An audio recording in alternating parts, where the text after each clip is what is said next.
Good morning, students. As you know, we are reading the story Ivan's tries an O level. Yesterday, we left the story when Governor was quite doubtful about the invigilator, whether he had brought something unknowingly in his bag which could be used to make him captive or hostage. And as this idea came to his mind, what did he do? The governor called up someone at 9:12 a.m. Stephen had already introduced the supervisor and Evans, who had to appear for the exam.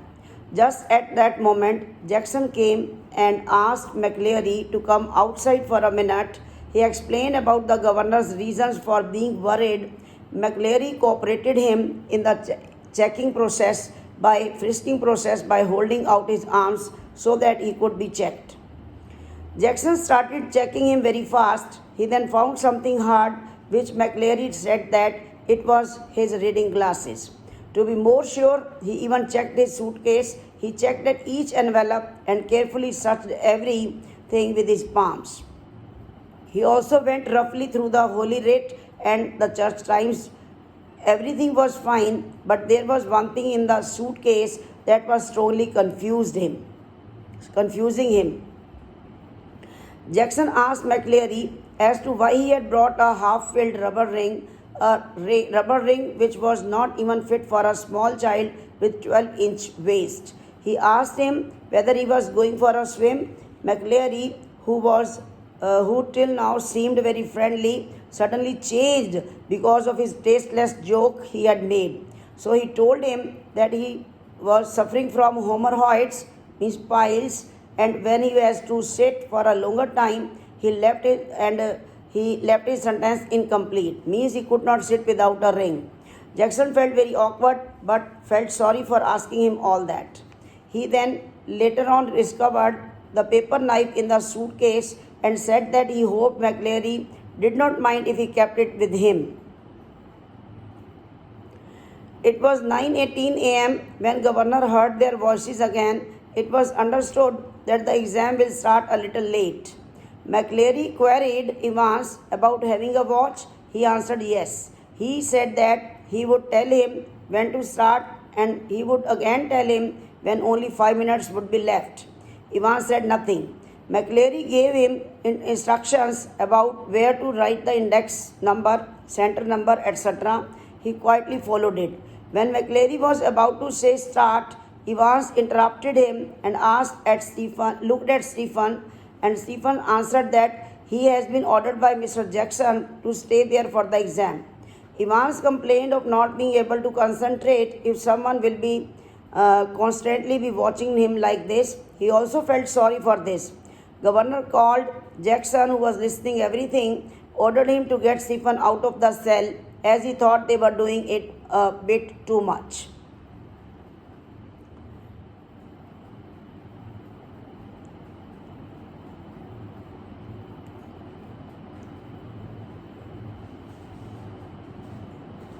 Could this be? After this, it was 9:25 a.m. and there was great peace. It was the order of the governor. He asked Stephen to come outside, and then governor heard what was talked on the phone between Stephen and Jackson. He heard the door being shut and also heard McLeary announcing the beginning of the exam. And at what time? It was 9:25 a.m. There was great peace. At 9:40 a.m., the Assistant Secretary for Modern Languages called up from the examination board to speak to the governor. The examination had already started about a quarter of an hour ago.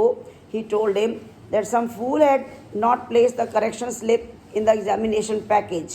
He then tried to seek help from the governor. The receiver assures him of help by directly connecting the call to Mr. Jackson and D. Wing. Could this be a reason behind his fear? The governor thought. A line of thoughts came to his mind about the call being a fake one, call used to share some signal, some secret message. He then cross-checked it by dialing the number of examination board. He heard the sound of continuous beep, which one hears if the phone is engaged or busy. After a gap of 2 minutes, he heard some whisper, After a while, he heard McLeary giving instruction to Evans in his heavy Scottish voice. He asked him to stop writing for a while and also instructed him to open page 3. Here he gave him some instructions as to make correction of fourth word in 15th line. The governor listened and smiled because he had not taken German as a language when he was in 6th class. He remembered about the adjectives and so did Mr. McLeary. The minister's pronunciation of the words sounded very impressive to the governor, but he thought there were less chances of Evans being aware of these adjectives. Meanwhile, he received another phone call from magistrate's office or court. There was a need of a prison van and some officer as there was a remand case. Within the next 2 minutes, the governor thought it could be a fake call, but then he thought that he was thinking too much. His imagination was getting out of control. For the first 15 minutes, Stephen had looked into the cell through the peephole after a gap of every 1 minute and then after a gap of 2 minutes. At 10:45 a.m., everything seemed normal when he looked through the hole. There was no difference and it remained the same as always. Evans was always chewing his pen and looking at the front. McLeary always seated on his chair a bit tilted on one side with his face partially turned. Stephens had noticed him earlier that his hair was cut his hair was cut very short near the scalp. He was reading the Church Times through the spectacles and his first finger was under his collar. The fingers of the left hand were nicely manicured. He was softly touching his black beard. He could not see what he was doing. He had put on everything double. Students, because this invigilator was not the real one. He was one of the friends of Evans, and whatever is required to take the get-up of a minister or a parson, he was wearing everything double. 2 gowns, 2 collars, 2 beards like this.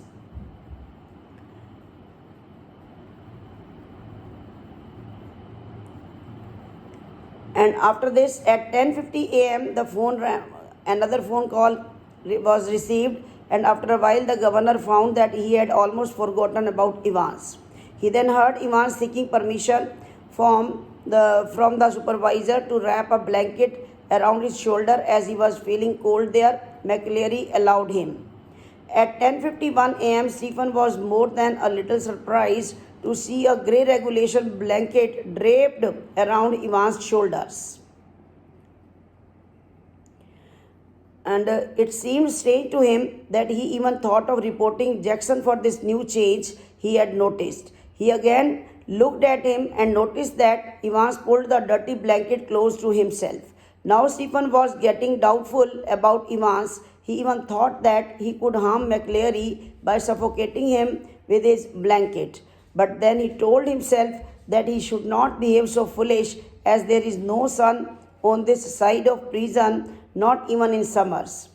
And it is normal that the cell gets chilly, so he decided to return back to his every minute check through the peephole. Then at 11:22, Jackson shouted to Stephen as the governor wanted to talk to him. He ran up and listened carefully to each and every order given to him. It was his duty to accompany McLeary to the main gate of the prison. Stephen had to be fully assured about Evans' cell being properly locked when McLeary leaves it. At 11:25 a.m., the governor heard the final talks between Evans and McLeary. McLeary asked Evans to stop writing. He also told him to arrange his sheets in order. Then the sound of the movement of chairs was heard. Evans said, thank you, Mr. McLeary. He asked as to how the exam was. Evans replied that it was not too bad. He then called Mr. Stephens. The governor heard the final shutting down of the door. The exam was over. Stephen asked McLeary, did Evans' exam go well? Mr. McLeary said he did not think so. His Scottish accent seemed a bit different from the earlier one. Moreover, his overcoat was now reaching close to his knees, leading to the imagination that he had suddenly turned slim. We'll continue in the next chapter.